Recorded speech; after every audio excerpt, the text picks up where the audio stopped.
Ladies and gentlemen, this is TVP World. I'm your host, Benjamin Lee, and welcome aboard the Eastern Express.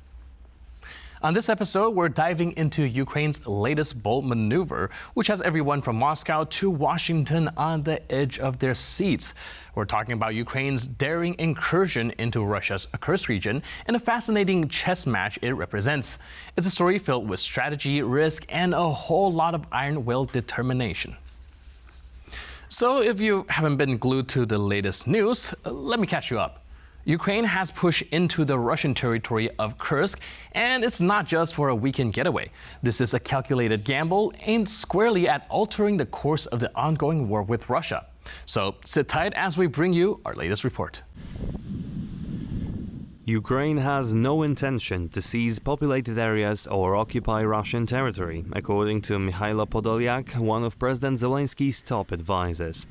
He repeated previous statements from Kyiv, claiming that the main purpose of the operation in the Kursk region is the establishment of a buffer zone. This would, to an extent, shield Ukraine's border regions from Russian attacks. Ukraine's advance into Kursk might have other aims as well. Controlled Russian territory might be used as a card in peace negotiations. Conditions offered by Moscow currently are very unfavorable to Ukraine, but this could change as Ukrainian control over Russian territory expands. All that Russia has proposed and continues to propose since the first day of the war is that Ukraine loses, so there is no possibility to find any compromise. Putin proposes that Ukraine says it has lost. He proposes that Ukraine give up its territory to the Russian Federation and make it legally binding. He proposes that Ukraine give up its sovereignty and that it doesn't have its own army. The advance into Kursk also helps with Ukrainian morale, while damaging that of the Russian population by showing Moscow's inability to defend its own territory. It also staves off calls for the conflict to be frozen, something the Ukrainian government wants to avoid, as it fears it would lead to permanent loss of Russian-occupied territory. Following the Kursk invasion, Moscow stated that the previous offer to end the war if Ukraine gives up 5 occupied regions is no longer on the table. And now let's take a look at the issue in greater detail. Kursk is a region in western Russia, not exactly the place you'd go for a relaxing holiday, especially now. It's got a lot of history, famous for the Battle of Kursk in World War II, arguably the largest tank battle ever recorded in history. And now it's back in the headlines, not for the good reasons, but because Ukraine decided it's time to bring the fight to Russia's doorstep. Why Kursk, you ask? Well, for one, it's strategically significant. The region is a key logistical hub for the Russian military, and by poking the bear right in its own den, Ukraine isn't just sending a message. They're writing it in all caps, underlined, and with 3 exclamation points. This is more than saber-rattling. It's about disrupting Russian supply lines, causing chaos behind enemy lines, and forcing the Kremlin to divert resources from other fronts. Now, let's talk about HIMARS, the high-mobility artillery rocket system that has been wreaking havoc on Russian positions. These bad boys have been crucial in Ukraine's strategy, and they've been making their presence felt in Kursk. Ukraine argues that this is part of a broader strategy to weaken Russia's resolve and force them to the negotiating table. Yes, the place where people who definitely don't want to strangle each other sit down and try to talk things out. Ukraine's incursion into Kursk is as much about diplomacy as it is about military might. By creating chaos in Russian territory, Kyiv is hoping to strengthen its position in any future peace talks. It's a move straight out of Sun Tzu's Art of War. Appear strong when you're weak and weak when you are strong. Or in this case, appear in Russia when everyone expects you to be bogged down defending Donbas. However, this move isn't without risks. Ukraine is betting big on this incursion, and if it doesn't pay off, the consequences could be severe, not just in terms of military losses, but also in the international arena. While Ukraine has been largely successful in rallying Western support, pushing too far into Russian territory could backfire, making it harder for Kyiv to maintain the moral high ground. After all, it's one thing to defend your territory, it's another to launch attack on your neighbor's home turf, even if that neighbor is Russia. Ukraine's gamble into Kursk is a daring move that could redefine the conflict. Kyiv is sending a clear message to Moscow. We're not just playing defense anymore, and we're not afraid to take the fight to you. The coming weeks will be crucial in determining whether this gamble plays off.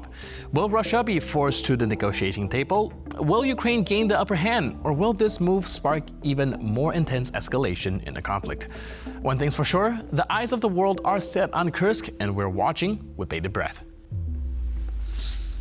And now, here to shed more light on the issue is Roman Wasyuk, former Canadian ambassador to Ukraine. Hello, sir, and welcome to Eastern Express. Glad to be with you. So we would like to explore the political dimension of Ukrainians' incursion into the Kursk region. People are calling it somewhat of a gamble. On one hand, Zelensky has been saying that this is a demonstration of why the Western support should be continuous and to allow Ukraine to use more of these Western weapons within the Russian soil. But others are also saying this might be a showcase of recklessness on Ukrainian part. What's your take, and what do you think the international community will see this incursion? I think the UN Charter tells us that states, when they are attacked, have a right to self-defense, and that self-defense extends as well to actions that may happen on and to the territory of the aggressor state. And so in international legal terms, what Ukraine is doing is perfectly understandable.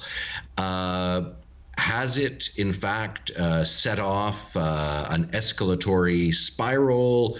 Has it driven Russians into a frenzy of patriotism? Not that we can see. In fact, the government in Moscow has been trying to downplay the situation, saying, well, we have a bit of a situation there in Kursk, but don't worry, everything's under control. I think the initial concerns about recklessness, and one of the dangers of social media is people doing hot takes. In the first few hours, people saying, oh my God, what have the Ukrainians done? This is so incredibly dangerous. 2 weeks later, it doesn't look that way. So do you think that now things does have settled a little bit somewhat when it comes to this rhetoric? People will be more willing to actually support Ukraine with the use of Western weapons, seeing that, like the Russians have demonstrated, a lot of these kind of escalatory talk are mere threats. Yeah, I think weapons are there to be used. Some of the conditions that certain allies have imposed on Ukraine now appear to be overly cautious. We're hearing countries that are not known for being reckless, like Sweden, saying, and Canada for that matter, saying Ukraine can use the weapons we've delivered for whatever purposes it sees fit. So I think, yes, Ukraine is helping to reframe that discussion. And the timing of this incursion also brings up a lot of discussions. People are saying that this might be in anticipation of the uncertainty of the US election going forward and a potential peace talk that they have to engage with Russia. And for now, Ukraine is trying to take some land within Russia to use as bargaining chip and leveraging tool. Do you subscribe to that line of thought?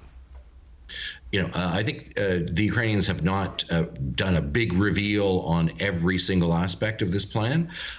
We have heard both General Syrskyi and President Zelensky reveal some of their thinking, and I think some of it does, in fact, relate to using this territory as a bargaining chip at some point in the future, but that point is clearly not now. Right. And you also mentioned earlier that the Russians are trying very hard to downplay the situation, but with the modern age, with internet being an actual thing, it's probably pretty hard for them to cover up this whole situation. Do you think that this is also going to cause some destruction of the credibility of the Kremlin regime within the nation, or do you think that the propaganda control is still so tight that they will be able to kind of quiet this down? I think it is having a corrosive effect, and not as quickly or as effectively as Ukrainians or their friends in the rest of the world would like to see. I think we know from our own countries, and you were mentioning the U.S. election, where there's a very firm set of beliefs on the part of one part of American society. You've just had half a year ago elections in Poland with two very different visions of the world. So it takes a while for reality to break through these social media bubbles, especially when your government is working with tame social media companies to keep you in their bubble.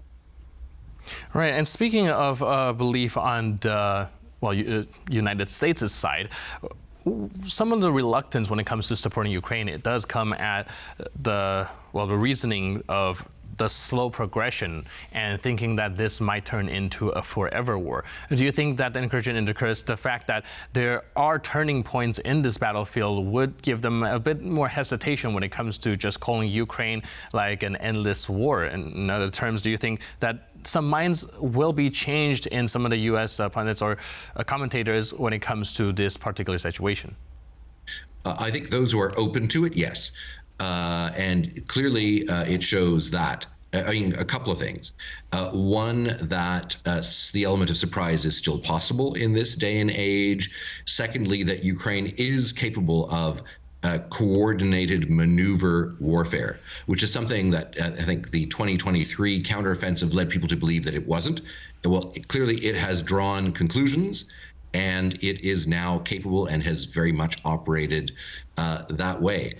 And so, the message is it's not a stalemate. It doesn't need to be forever.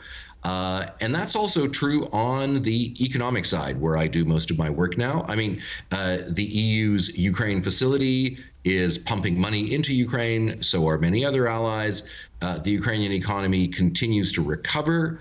Despite the blows it's been suffering, it's probably going to grow by about 4 to 5% this year. So Ukraine is not on the ropes.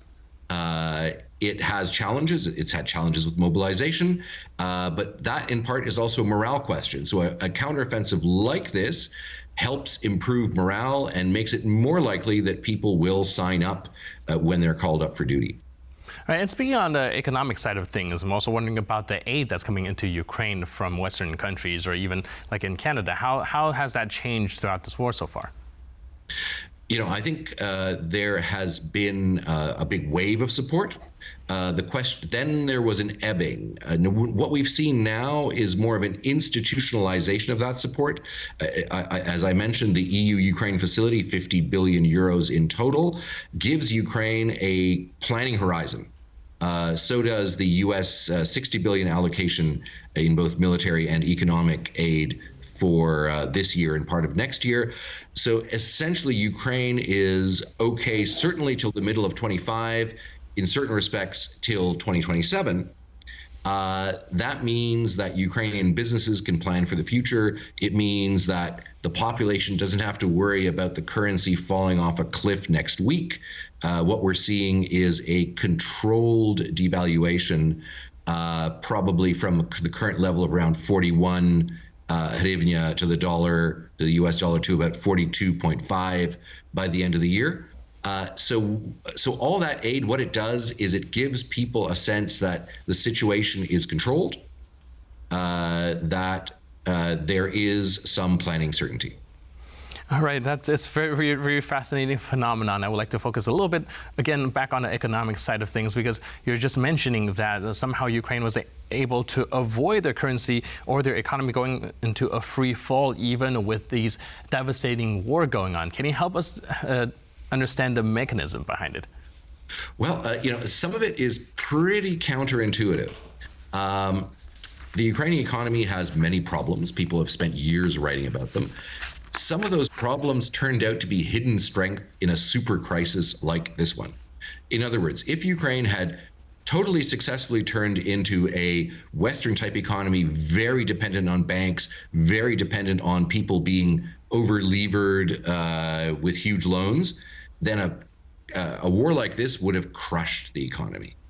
But since the Ukrainian banking system is liquid, operational, but most companies have grown organically, i.e. without huge loans, they've been able to withstand both missile attacks, economic uncertainty, and continue operating. One of my close contacts in my current role as business ombudsman, published a Facebook post this morning about his glass factory. The glass factory is operating a turnover of 50 million US a year, exporting to 20 countries from Ukraine right now. So I think part of it is, and something that people in Poland will recognize, and is that Ukraine, by European standards, is a big country. So shocks along the front line don't mean everything has to stop, 600 or 1,000 kilometers further west within the country. So it means that there's resilience. Give you another little example. The Russian occupation of part of Kherson Oblast cut off one of Ukrainians' favorite summertime treats, which is watermelons from Kherson, traditionally brought up by barge along the Dnipro. Now they come from the Danube area, Bessarabia, near Romania. Farmers there, private farmers, have simply switched to watermelons, and now the supermarkets are full of Danubian watermelons. So Ukraine has that resiliency and has a business community that can see a niche quickly and reorient, reshuffle to fill it. That's actually very fascinating. And I'm also wondering if you can help us understand, once the war is over, how does this type of economy, the way it functions, can interact with a recovery plan? Or in other words, when other countries are coming in to help Ukraine rebuild the country, how will this kind of economic system play a part? Yeah, I think Ukraine will have a lot of lessons on corporate resilience. I think Ukrainians could probably make a living giving workshops to people in other countries on resilience in future. It will also have some sectors that are world leading. I mean, basically, drone technology, electronic warfare technology, various forms of resilient networks. Ukrainians now are innovating every week. I mean, we've been in touch with people in the Miltech industry, and they are basically doing stuff that Western defense ministries can't, because their procurement systems are so complicated and so encrusted that it takes years to do any of this. I mean, the Ukrainians don't have a choice. They're doing it within weeks and months. So that will be a comparative advantage. I think, there will be adaptation challenges for Ukraine. No doubt, especially with EU candidacy, integration into the EU, fears on the part of neighboring countries, hello Polish farmers, concerning what Ukraine's sort of agricultural powerhouse, the impact it might have. So there's certainly stuff that will need to be addressed, but Ukraine is not at the moment a basket case. It is a country facing various challenges, doing it quite bravely, benefiting from a lot of Western support, very grateful for that support. But I think it will ultimately be repaid by Ukraine as a major contributor to European economic dynamism. Brilliant. Thank you so much for your input and insight and helping us unpack this very interesting situation. Thanks again for being with us on Eastern Express. You're very welcome. And now we move on to the Eastern News Flash, a series of all the other stories from the East that you don't want to miss. Vladimir Putin visited Chechnya on Tuesday on his way back from Azerbaijan. This is his first visit to the region since 2011. During his visit to Grozny, Putin met with Chechen leader Ramzan Kadyrov, who has been one of his key allies for years. Ramzan took over the administration of Chechnya after the assassination of his father, Ahmad, who came to power after siding with Putin in the Second Chechen War. The Kadyrovs have been crucial in keeping the tumultuous region loyal to Russia. Ramzan's influence has also led to a large number of Chechen soldiers fighting in the war in Ukraine. In exchange for Kadyrov's loyalty, Chechnya receives a disproportional amount of federal funding. Moscow also turns a blind eye to Islamist policies enacted in the region, often in violation of federal law. The Wagner Group is still active, but is attracting much less attention than before. While its troops are fighting in the war against Ukraine, it's expanded its operations in Africa. Hello? The African section of the Wagner Group, renamed to Africa Corps following the death of Yevgeny Prigozhin, is present in a number of countries on the continent, including Libya, the Central African Republic, Mali, Mozambique and Burkina Faso. The group is involved in fighting local rebel groups on behalf of national governments. These governments' reliance on the reformed Wagner Group can translate into their reliance on Moscow. According to the Brookings Institution, the group may be preparing to expand its operations to the Democratic Republic of the Congo. The Ukrainian parliament has approved a bill banning the operation of religious groups affiliated with Russia. The law will primarily affect the Ukrainian Orthodox Church, which previously functioned under the Moscow Patriarchate. The vast majority of Orthodox Christians living in Ukraine are organized under two groups: the Orthodox Church in Ukraine, which functions autonomously, and the Ukrainian Orthodox Church, which for years was subordinate to the Moscow Patriarchate. This has sparked controversy in Ukraine, as the latter church's clergy has often been accused of being pro-Russian. The new law would ban any religious organizations maintaining such ties with institutions in Russia from operating in Ukraine. The Ukrainian Orthodox Church now has 9 months to sever ties with Moscow. The church officially cut its ties with Moscow last year. It remains to be seen what actions the Ukrainian government will take on the issue. Proceeds from frozen Russian assets will be used to fund ammunition for Ukraine. Specifically, artillery shells will be purchased from countries outside the European Union. The purchases are part of the Czech Ammunition Initiative, funded by 20 EU member states. Its goal is to provide Kyiv with some 500,000 artillery shells by the end of the year. According to the Czech government, the additional funding will cover hundreds of thousands of shells. Artillery is playing a key role in Ukraine, as much of the fighting is taking place at relatively long ranges. Both sides are seeing shortages and are looking abroad for ways to augment their production. And that's all on this episode of Eastern Express. But for more news, update, and commentary, please stay tuned to TPP World.